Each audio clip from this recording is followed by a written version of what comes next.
Hi guys. So today's video is going to be my favorite books of 2017. I actually split these videos up into part 1 and part 2, and this is technically part 2. Part 1 was my favorite young adult books in 2017, and this is my favorite adult books. Just like with my young adult books, these are not necessarily books that came out in 2017, they're just books that I read in the year of 2017. A lot of these are books you hear me talk about all the time, but there are a few in here you might not hear me talk about as often, and I'm going to start with one of those, and it's actually a comic book series, and that would be Fables by Bill Willingham. Fables follows a series of fairy tale people and creatures who once lived in their homeland but have since been put in New York City, glamored to look like humans for those that don't already look like humans. And the main two characters are Bigby, or the Big Bad Wolf, and Snow from Snow White. I absolutely love these. Bigby is one of my favorite characters, and my husband, Snow, is one of his favorite characters, so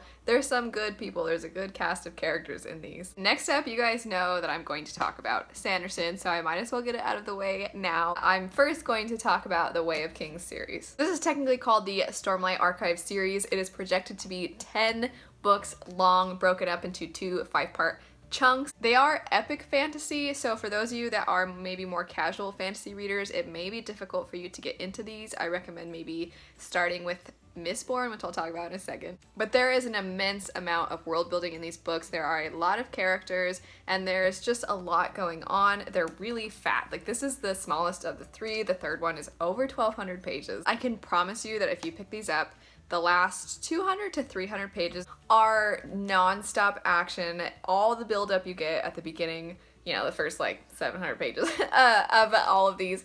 After those, it's just so intense, and you feel such an emotional connection to all the characters. So if you like big, chunky, epic fantasy books, these are for you. So a second ago, I mentioned Mistborn, so might as well talk about it now. I adored the first era Mistborn books. I also absolutely love the second era Mistborn, but I'm just gonna kind of encompass all of them together and say Mistborn, without a doubt, was my favorite thing I read this year. I know there's a lot of people who pick up the first one and like it, but they don't feel like it's as good as maybe I think it is, or a lot of other people think it is, and I am here telling you, I tell all of you guys in the comment section all the time, that the trilogy only gets better as it goes. For those of you that don't know the plot, it essentially follows what the world would be like if the bad guy won. So instead of the chosen one, the good guy winning and defeating evil one, and we're 1,000 years into what that world would look like. The magic system is quite complex, so in this first one, there's a lot of developing for the reader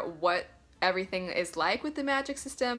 But once you get past that, the end of the first one is really intense. There's a lot going on, and then the second and third one are even better. For those of you that are like, I just don't know if Mistborn's for me, fun fact, I actually had to start this twice, and I'm a huge fan. You guys know I absolutely love it, but it took me 2 tries to get into this book. Once I finished the first one, it then took me months before I picked up the second one. So I'm telling you, it only gets better. The second one is great. The third one is the best thing I've ever read, and the trilogy as a whole, once you see how Sanderson wove it all together, is amazing. Venturing away from Sanderson and talking about another author who I think is great, I love her books, and that would be V.E. Schwab. Specifically, I really loved the Darker Shade of Magic trilogy. For those of you that don't know what it's about, it follows a man named Kel who has the ability to go between parallel worlds. If you were just getting into reading adult fantasy, I definitely recommend these because they're on the shorter side, and V.E. Schwab is known for having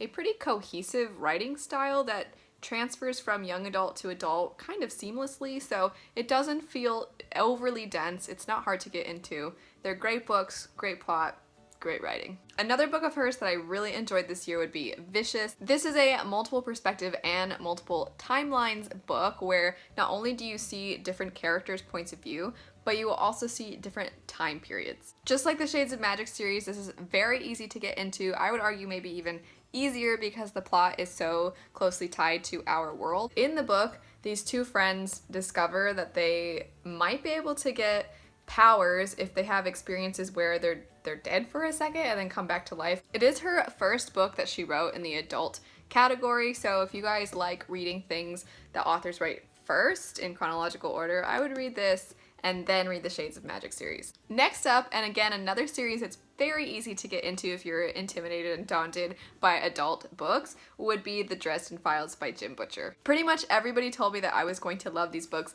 and they were right. They are so much fun, and it's such a nice way to get a break from some of those really dense books that have so much going on. These don't. The plot is really easy to follow, and they feel more like a mystery novel. Our main character is named Harry Dresden, and he is a wizard. It's our world, and he's a detective, so he's solving murders but then using his wizard abilities to help him often discover whether or not there was magic involved in the crimes. These are so much fun. They're not super dense whatsoever, and I honestly think that there's a place for books like that in everybody's reading. Sometimes you just need a break. Your brain needs to relax a little bit from all the high fantasy, so if you need a book like that, I highly recommend The Dresden Files. Switching now to a book that is historical fiction, and one that I adored this book, and that would be Burial Rites by Hannah Kent. This book follows the story of the last woman who was executed in Iceland. You guys know, a lot of you, that I read this when I went to Iceland, and I was driving right through the area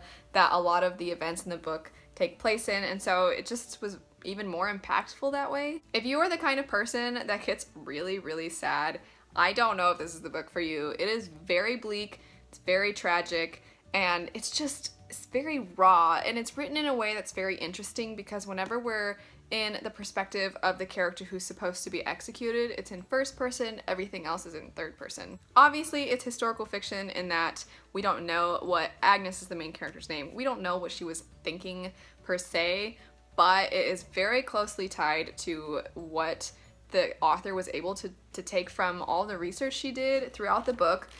Before certain chapters and everything, there are actual historical documents, and some of them just make you realize how how dark this story is. I mean, there's a document that's talking about payment for the axe that they're going to use to cut off her head. It's an amazing book, but it is not the kind of book that you read to get cheered up. It is not escapism. This is a tragic story, but I thought it was fantastic and beautifully done. Next up, you guys know I'm going to talk about this series, and that would be the Witcher books by Andrzej Sapkowski. This series follows a monster hunter named Geralt of Rivia, and even though that is his profession, that is not the main plot of the story. Most of the book follows Geralt and his relationship with Ciri, who is a royal princess that is in hiding and that he's taken care of and has almost become a father figure for. Come January, I am going to be doing a Witcher read-along, and I'm going to be reading one book in the series per month, and then that way you guys who haven't read it before can get a chance to read it and chat about it. More details about that read-along will be in my January TBR. And lastly, I have to talk about the Red Rising trilogy by Pierce Brown. Unlike most of the other books, with the exception of Burial Rites, I primarily read fantasy. I am not as big into science